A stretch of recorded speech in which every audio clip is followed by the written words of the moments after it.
Hey everybody, it's Keith with the L1 Automotive Training Channel. And today, we've got to make a key for that 2012 Jeep Liberty. Luckily, it's kind of an easy one, it's just an add a key. But I'll show you the programming and a new cutting tool and programming tool. My video I made on the Gymkhana, well, this is a great companion to that. It's the Triton Plus. I had a lot of you ask me when I had the Gymkhana video about how much it cost. I told you how much it cost. Some of you were like, look, looks like an awesome machine. Do you have something at a cheaper price point? And I found a machine that seems to have very comparable. Bang for the buck, probably best machine that I can find. So this adds with my repertoire of key machines, with cool stuff, some HPCs and stuff. We've got, I mean, this is an Italian-made machine. This is a beautiful machine. I love it, but I think price point-wise, this is probably more what a lot of you were asking about, something like the Triton. And then over there, in our van, we've got some Dolphins as well. Got a little bit of a huge mix of everything from really inexpensive to really Cadillac machines to something in between. A lot of you asked about the stuff in between. So I think the Triton fits the bill really well. Let's check it out. So boot the machine up. I will say this thing has updates all the time, which is cool. Go to Automobile. We're gonna go Yeep. I can click Yeep. This is a Liberty. Whoa, Focus. And then, yeah, 2002, 2013 apparently had the same key. It's a Y157. All right, so we're gonna decode this key and then cut one, program it. So since we have one, I don't have to type in like cut code, but we have the option of, if we have the code, to progress it if we leash it and we're not sure about a couple of the particular cuts. We have the option to just input the numbers. If we know the direct bidding code, we could actually just input the direct bidding. But what we're gonna do is do the decode function. So we need to use the S1 D clamp with a 1.0 decoder, 2.0 cutter, and then the D side. So this S1 clamp has got a bunch of different options. We just turn it to D. There we go. It's got A, B, C, and D side, so it does majority of your automotive cuts. It did come with a kit with a bunch of extra cutters and stuff too. So for those that are asking, this carry case is actually really nice. Sorry, one-handed here. Didn't think about this. So it has, you know, a brush and the tools and the little grommets that go on the feet to set it on the bottom. It's got a nice carrying handle. I will tell you, reference to being mobile, it is a little more cumbersome than like a Dolphin. But a much higher quality build, like leaps and bounds higher quality build. I really like my Dolphins for the price point, but man, the Triton is a way better quality build. I feel like, I can't say that the Triton's not built as well as the Gymkhana, but man, that Italian machine is slick, but you pay for it. So, Triton, the automotive one comes with the S1, which has 4 sides, and then it comes with the S4 for Tibby keys, which is cool because I own 2 Transit Connects that use a Tibby key. And then the rest of the stuff, you get lots of extra cutters and a brush. These are extra cutters and probes for different style key cuts. So we'll just leave that down there. Put it on D, and we can click the picture and zoom in. It goes, all right, so we want to put the tip at that point there of the key. So we'll take the key. This is hard-handed, but should be able to do that. Oh, it'd be helpful if you guys could see. This is going to be difficult one-handed. I will tell you that the Gymkhana makes that a little easier. So let me, I really need to get my tripod over here. I didn't plan this. I apologize. This was kind of like make a key for this vehicle, but should have planned it a little better. All right, so there we go. Got her in there. I hope that's good. So we're gonna go ahead and close that. Click that. We're gonna click decode. It's gonna say, hey, use this, put it here. Make sure you got with the 1.0 probe. That's what I keep on there. And I'll click decode. Use the 1mm. Yep. Make sure I clean all the chips off, which I kind of did earlier. Usually we do right when we get done using it. So let's go ahead. Clean it off. I've been cutting quite a few keys with this thing, as you can tell. I rarely will buy a tool open it up and make a video on it. I usually want to use it so I can tell you this is what I like, this is what I don't like. For the most part, nothing I didn't like about this. I did find that on a 22 and newer Ford, it didn't have an option if I go to Ford, but if I actually put the Blade series and typed it in under search, it came right up. So weird little hinkiness, but you know, that was probably going to be fixed on the next update. I sent a bug report in the machine, so they'll probably fix it. So make sure jaw is done, so I pressed OK. So much like every other machine, it's got to do a probe calibration. Focus. So it's gonna calibrate the probe in a couple spots, touch the key in a couple spots, and then start the decode process. So while it's decoding, it's one of those things where, okay, so the machine, I picked it up at autorescuetools.com. You can go there, there's usually some deals going on, but you know, it was I think I paid $38 for it or something. I hate to give the price because it'll be different. In 8 months, they'll have some continuous sales. Just go to autorescuetools.com, check it out. So it decoded it. The direct bidding is 133,23121. We can even go code and see if it, oh, whoops. I can't not put something on there. But I could decode. So we've got that. So we got the direct bidding code. So now I can open this back up, pull that out, put our blank in. Again, I'll probably set you down for this again. And you can't see anything. Hold on. Bam, look at that. Same thing. So this is a nitro key I got from Auto Rescue Tools as well. You can buy the starter pack. The reason why I'm not sure exactly how much this one is because I bought it as a whole kit with everything. So it came with all the GM, Ford, Toyota, Lexus. Like these are, all right, nah. I really should have planned this ahead. I kind of just grabbed the camera and did it. So I got to move crap now. I've got to move AC, digital AC gauge. So it came with this setup, which is some blades. For most of the common blade sets, it came with a bunch of transponders already pre-programmed, and then it came with, again, totally should have planned this out better logistically.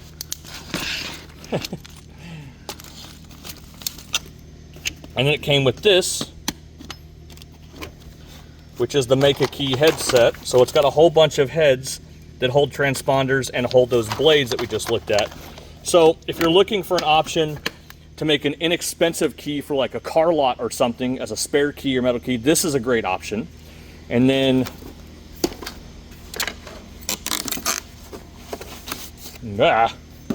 gotta move all this stuff again. Sorry. All right.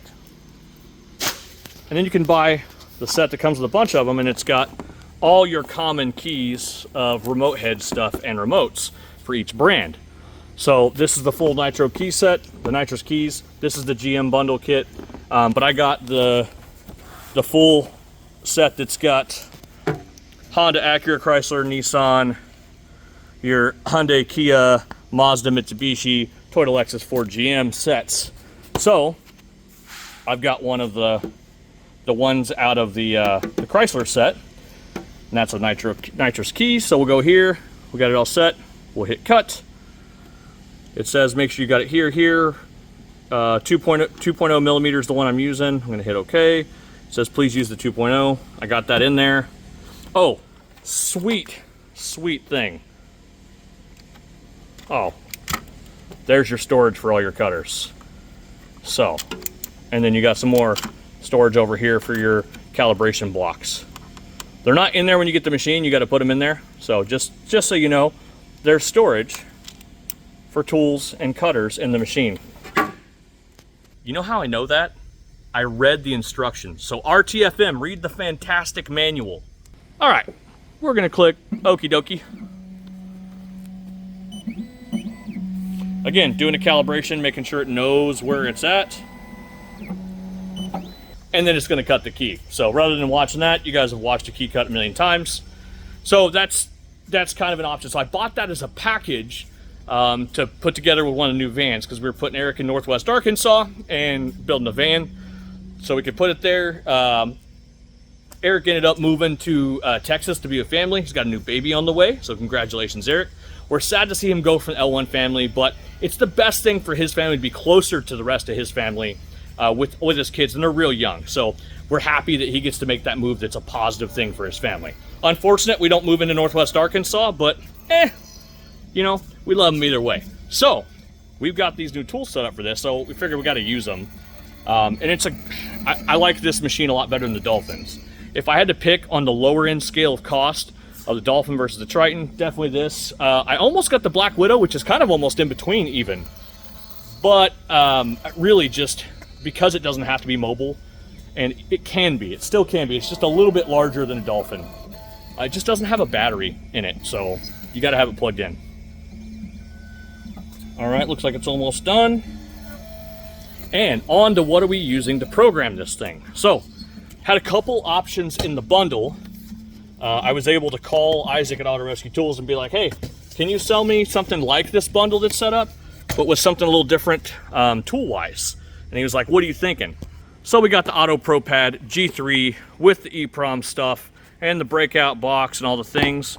I definitely like this dongle size a lot better than all of my Nitro tools. So similar software, but more geared towards the Immobilizer Professional. The Nitro tools, which we have the GT and the VT and the Lite. Most of the mobile guys got the Lite. It's wired, but it's because the dongle, the Nitro VCI, kind of a big clunky thing. And when you don't really need it we don't need to interface that big, because it's a J box also, which is great. If you need an extra J box, that one has some software for it. I think the support might be going away for the driver. I don't know. Anyways, Auto Pro Pad 3, I'm digging it. The tool definitely boots up a lot faster. Kind of reminds me of some Tron Legacy looking graphics when it boots up.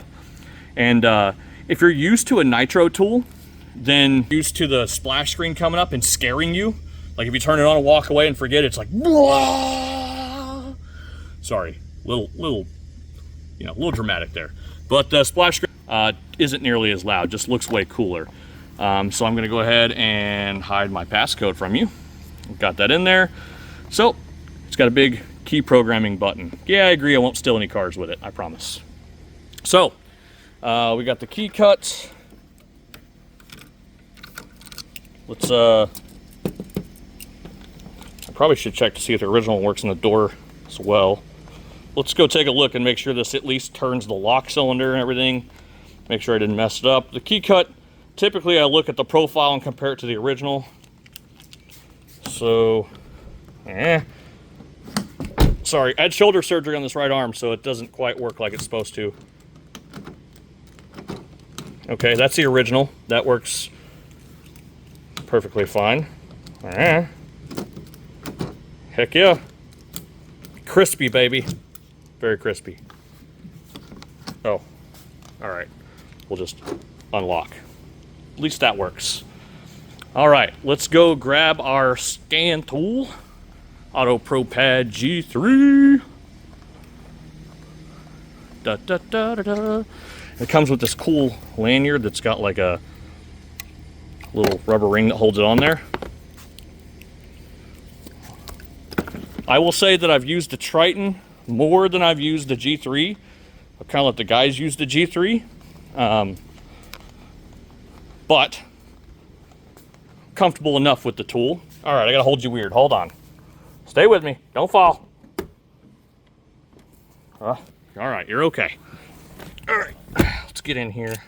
Let's put our keys right there. Put a tool right there.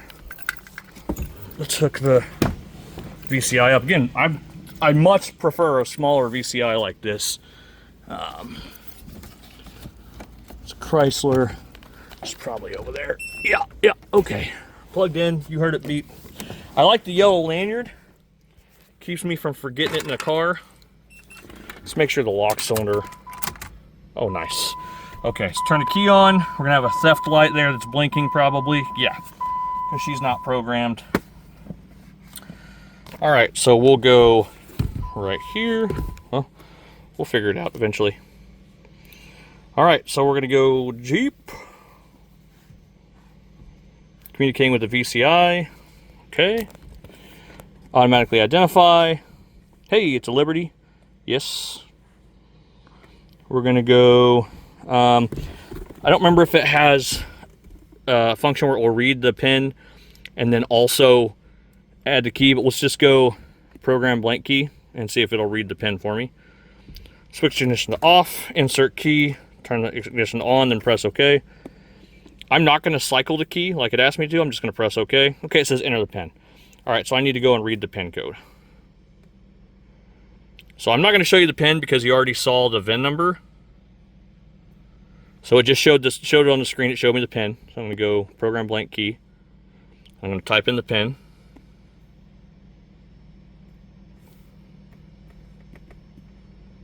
Oh my God, I already forgot the PIN, I think. We're going to see. We're going to see if I typed it in right. Okay, number of keys is 3. So I have one other, and I'll talk to the customer and ask them if they've got that. We'll press OK. So it was that fast. Let's go key off. Let's see if she works. Hey, that didn't work a minute ago. All right, so let's make sure it starts the car. Key on. That theft light should go off and not blink. Heck yeah. Start her up. Heck yeah. So, this immobilizer system from Chrysler, the reason I let it run that long is because it's set up and designed to where the engine control module will allow the engine to start, and within 2 seconds, if it doesn't see correct secret key data transfer between key and skim module, and it doesn't have a command from the skim module that the key data it read was correct, then it will shut the engine off after 2 seconds. So during an immobilizer event on this era of Chrysler with this skim system, the car would start and run and then crank and then die after 2 seconds after if there was an immobilizer related problem. So if it was a crank and no start, it would not be an immobilizer issue. So that's important to recognize. Understanding how the system works can be a very big diagnostic benefit. So we get calls often in the mobile environment like, hey, we need you guys to come program this key. And we go out there and it's a crank no start and the theft light's flashing, or it's a no crank no start and the theft light's flashing on this era Chrysler. We scan the car, typically find out that it's an actual no-com issue, and the PCM's just no-com, the transmission control module's no-com, not reporting park, so it doesn't crank, something like that. But if we get a theft light and a no-crank, it's typically a PCM no-com. And they'll go, well, it's got a theft light, so it's got to be a theft problem. Like, well, the skim module is reporting to the cluster over CAN bus that the PCM hasn't received, or the cluster is receiving no data from the PCM about the immobilizer. So the theft light's flashing, but that's not a theft issue specifically. It's just because the engine control module is not communicating with the skim module.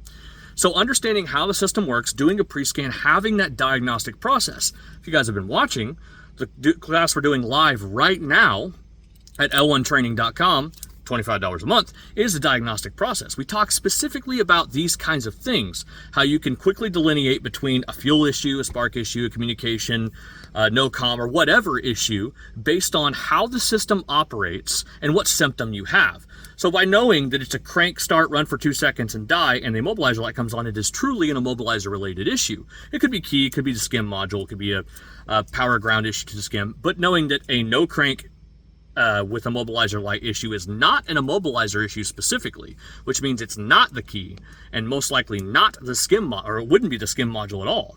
So I can eliminate those two parts of the immobilizer system and say, okay, it's definitely probably a PCM communication or PCM issue or something that's causing the PCM not to communicate with the skim and not have a crank signal, which is really down to PCM communication, because I understand how the starter circuit works, how the IPC circuit works with the skim module, and the communication happens. So it's just a huge part of successful diagnostics and being fast is understanding the system.